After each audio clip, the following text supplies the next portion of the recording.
Steve, thanks. And WPRI.com reporter Ted Nesi joining us now. And Ted, let's take a closer look. How many delegates are really at stake today? All right, sure. So the parties set their own rules. So the numbers are different for Democrats and Republicans, and there's different numbers the candidates need to hit. Let's start with the Republicans. Once we get those up, as you can see, the biggest prize today is Pennsylvania with 71 delegates at stake. But you see the asterisk I put there because there's a catch. Most of those 71 Pennsylvania delegates will be elected as individuals without pledging themselves to a candidate on the ballot. So it's up to voters to know which names match their preferred candidates. That, of course, makes it much harder for the campaigns to strategize. Then there are 28 delegates in Connecticut, 16 in Delaware, 38 in Maryland, and 19 here in Rhode Island.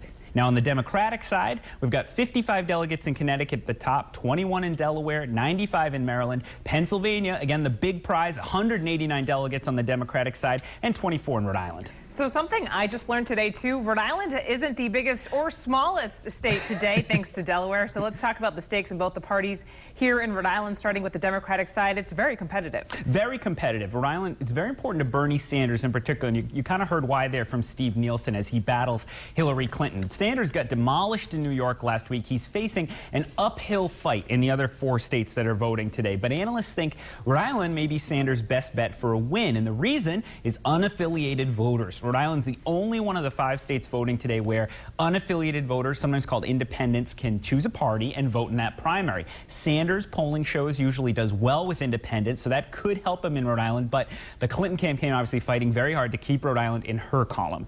On the Republican side, obviously less competitive, with Donald Trump expected to really just win most of these, but the outcome still matters. Yeah, absolutely. You know, Donald Trump needs every delegate he can get, anywhere he can win it, if he wants to win the nomination during the primaries. But if John Kasich and Ted Cruz get their way, Trump will fall short and be forced into a contested convention.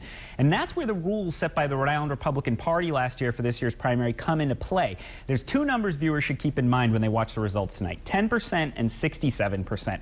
All 3 candidates need at least 10% to get any Rhode Island delegates, which poses some risk for Cruz in particular. And if Trump gets 67%, which is a tall order but not impossible, he'll pick up extra delegates. So once again, unaffiliated voters, they could have an impact, especially if a lot of them decide to pull GOP ballots either to vote for Trump or against Trump. All right, a lot to take in. It'll all shake out within the next few hours. Ted, thanks so much for joining us this evening. And be sure to follow Ted's in-depth coverage of campaign 2016 on Facebook and on Twitter. And right now you can read all of his reports on tonight's big presidential primary in Rhode Island. And you can also take a look at our campaign 2016 voters guide. It's online right now at WPRI.com. There, we've got everything you need to know as you head to the polls, including information on how to determine your polling place and what kind of personal identification you need to cast your ballot. Plus, we have a social stream of our reporters who are live tweeting updates and results from the polls and campaigns. You can see that. That's on our homepage at WPRI.com.